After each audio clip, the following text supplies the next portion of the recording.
Hello दोस्तों, मैं अखिलेश कुमार आपके अपने न्यूजीलैंड कोचिंग NBC में हार्दिक स्वागत करता हूं। आज हम लोग कक्षा 10 के साइंस के बारे में बात करेंगे। कल हमने पार्ट 1 डाला था प्रकाश। आप सभी को पता है कि आज उसका सेकेंड पार्ट हम लेकर आए हैं, गोलीय दर्पण। गोलीय दर्पण क्या होता है, यानी गोलीय दर्पण है क्या? गोलीय दर्पण, ये हमने कांच का एक खोखला गोला बनाया है। क्या है? कांच का खोखला गोला, यानी कांच का खोखला गोला हमने इसे काट दिया। अब ये क्या हुआ, इसकी परिभाषा क्या हुई गोलीय दर्पण की? यानी गोलीय दर्पण कांच के खोखले गोले का कटा हुआ भाग होता है। यानी गोलीय दर्पण कांच के खोखले गोले का कटा हुआ भाग होता है। हमने इसे काट दिया। जब हमने इसे काट दिया तो ये बन गए दर्पण, बन गया दर्पण। एक दर्पण बना, यानी इस पे हमने अभी पारे की कलाई यानी लाल ऑक्साइड नहीं किया। जब इसमें दो दर्पण बने, एक होता है कॉनकेव, एक होता है कॉन्वेक्स। यानी कॉनकेव मतलब अवतल दर्पण और कॉन्वेक्स का मतलब उत्तल दर्पण। जब इसके हम ऊपरी यानी परावर्तक तल पर पालिश करते हैं तो अवतल दर्पण। एक बना क्या हमारा उत्तल दर्पण। इसको हम कह सकते हैं अवतल दर्पण, अवतल दर्पण यानी कॉनकेव मिरर। Concave mirror. एक हमारा बना उत्तल दर्पण। क्या बना? उत्तल दर्पण। इसको कहते हैं कॉन्वेक्स मिरर। समझ आया गोलीय दर्पण की परिभाषा? यानी गोलीय दर्पण कांच के खोखले गोले का कटा हुआ भाग होता है। अब गोलीय दर्पण से संबंधित हम कुछ परिभाषाएं, गोलीय दर्पण से संबंधित परिभाषाएं। ये हमारा हुआ दर्पण का ध्रुव, ये P हमारा क्या होगा? दर्पण का ध्रुव। ये C हमारा हुआ वक्रता केंद्र, C हमारा हुआ वक्रता केंद्र। इसमें भी ये P है। P का मतलब दर्पण का ध्रुव, C का मतलब वक्रता केंद्र। अब गोलीय दर्पण से संबंधित परिभाषाएं क्या होती हैं? परिभाषाएं, गोलीय दर्पण से संबंधित परिभाषाएं। पहला हुआ दर्पण का ध्रुव, फिर उसके बाद हुआ वक्रता त्रिज्या, वक्रता त्रिज्या, दर्पण का ध्रुव, वक्रता त्रिज्या। ये जो है हमारा मुख्य अक्ष है, ये मुख्य अक्ष, ये मुख्य अक्ष है, ये भी मुख्य अक्ष है। उसके बाद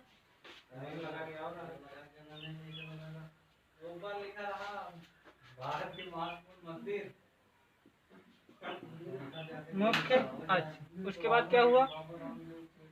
दर्पण का ध्रुव, वक्रता त्रिज्या, मुख्य अक्ष, वक्रता केंद्र, वक्रता केंद्र। अब दर्पण का ध्रुव क्या है? दर्पण का ध्रुव यानी ये दर्पण का ध्रुव। इसकी परिभाषा क्या होती है? इसकी परिभाषा सब फिगर से, सारे परिभाषाएं फिगर से। देखो, दर्पण का ध्रुव यानी ये क्या है? गोलीय दर्पण। गोलीय दर्पण यानी ये क्या है? परावर्तक तल। ये क्या है? परावर्तक तल। यानी गोलीय दर्पण के परावर्तक तल के मध्य बिंदु को दर्पण का ध्रुव कहते हैं। गोलीय दर्पण के परावर्तक तल के मध्य बिंदु को दर्पण का ध्रुव कहते हैं। दर्पण का ध्रुव समझ में आया? और उसके बाद क्या हुआ? वक्रता त्रिज्या, वक्रता त्रिज्या यानी ये हमारा क्या है? वक्रता केंद्र है।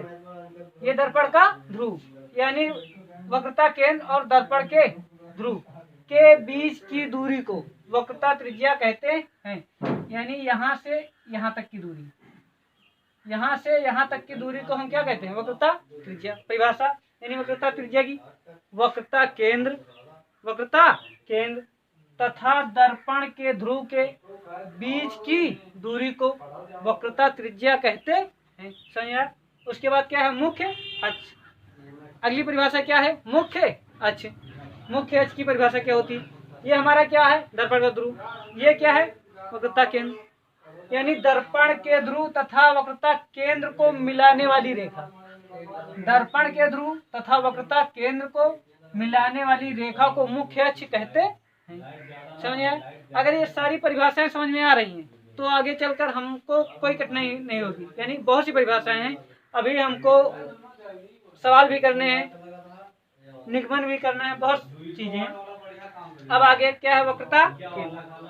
वक्रता केंद्र यानी सी क्या है हमारा? वक्रता केंद्र।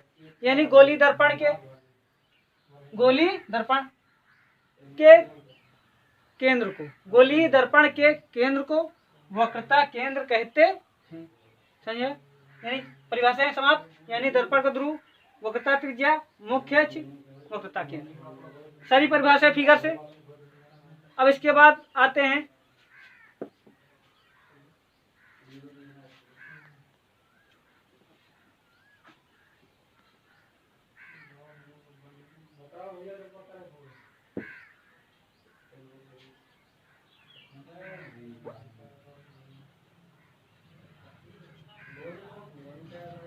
अगली हेडिंग हमारी है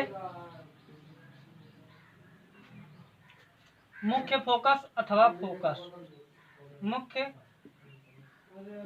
फोकस अथवा फोकस।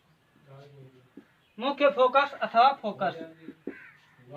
मुख्य, अब इस पे हम एक समांतर किरण खींच रहे हैं, समांतर किरणें।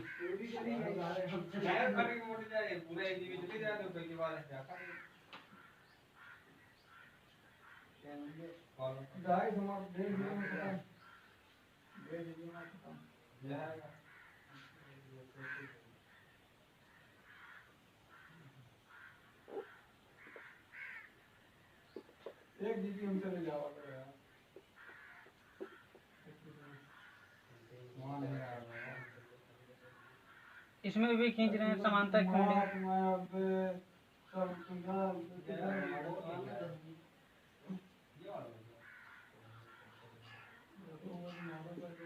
ये सब जा रही हैं, ये सब किरणें जा रही हैं, आपतित हो रही हैं, ये पर के वापस आ रही हैं, इसीलिए हम इनको परावर्तित किरण कहते हैं।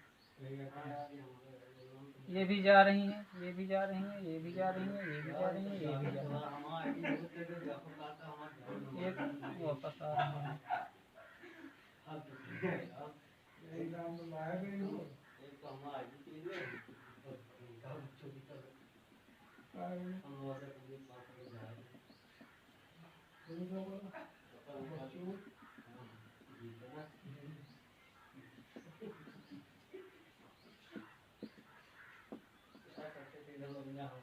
ये फोकस 1 हुआ, ये फोकस 2। अब हम बात किस पर कर रहे हैं? मुख्य फोकस अथवा फोकस की। अब इसकी परिभाषा क्या होती है? ये हमारे क्या है? मुख्य अक्ष। अब इसके पहले हमने बताया मुख्य अक्ष, ये भी मुख्य अक्ष। तो इसकी परिभाषा क्या होती है मुख्य फोकस अथवा फोकस की? यानी मुख्य अक्ष के समांतर सारी क्या किरणें क्या है? समांतर।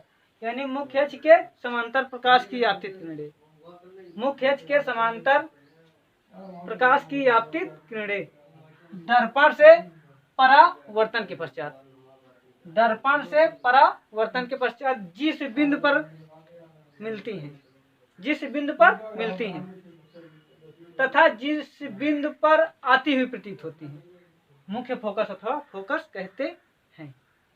एक बार फिर, मुख्य अक्ष के, ये हमारा क्या है? मुख्य अक्ष। मुख्य अक्ष के समांतर प्रकाश की आपतित किरणें दर्पण से परावर्तन के पश्चात, यानी पढ़ के वापस आती हैं। मुख्य अक्ष के समांतर प्रकाश की आपतित किरणें दर्पण से परावर्तन के पश्चात जिस बिंदु पर मिलती हैं तथा जिस बिंदु पर आती हुई प्रतीत होती हैं, मुख्य फोकस अथवा फोकस कहते हैं। अभी हम इसके पीछे एक परिभाषा छोड़े हैं इसी के लिए कि ये चीज सारी समझ में आ जाए। हमने वास्तविक प्रतिबिंब, आभासी प्रतिबिंब यानी इमेज। अब इसी में ये हमारा वास्तविक प्रतिबिंब या आभासी प्रतिबिंब कैसे बनता है? ये हमारा कैसा प्रतिबिंब है? ये वास्तव में आ रही है ना, वास्तव में आ रही, तो ये हमारा वास्तविक प्रतिबिंब। ये हमारा कैसा है? प्रतिबिंब। ये आभासी है, यानी आती हुई प्रतीत हो रही। यहाँ पर देखो, एक हमारा प्रतिबिंब हुआ, प्रतिबिंब। एक होता है वास्तविक, वास्तविक प्रतिबिंब, दूसरा होता है आभासी प्रतिबिंब। आभासी प्रतिबिंब, एक हमारा वास्तविक प्रतिबिंब, एक हमारा आभासी प्रतिबिंब, बस थोड़ा सा अंतर है। यानी जो मुख्य फोकस अथवा फोकस की परिभाषा होती है वही, बस थोड़ा सा अंतर है। थोड़ा सा क्या अंतर है देखो।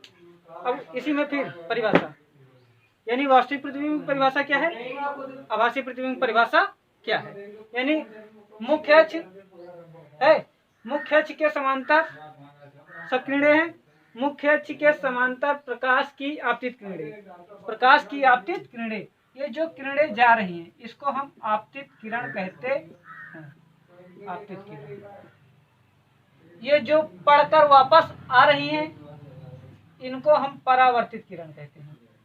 क्या कहते हैं, परावर्तित किरण।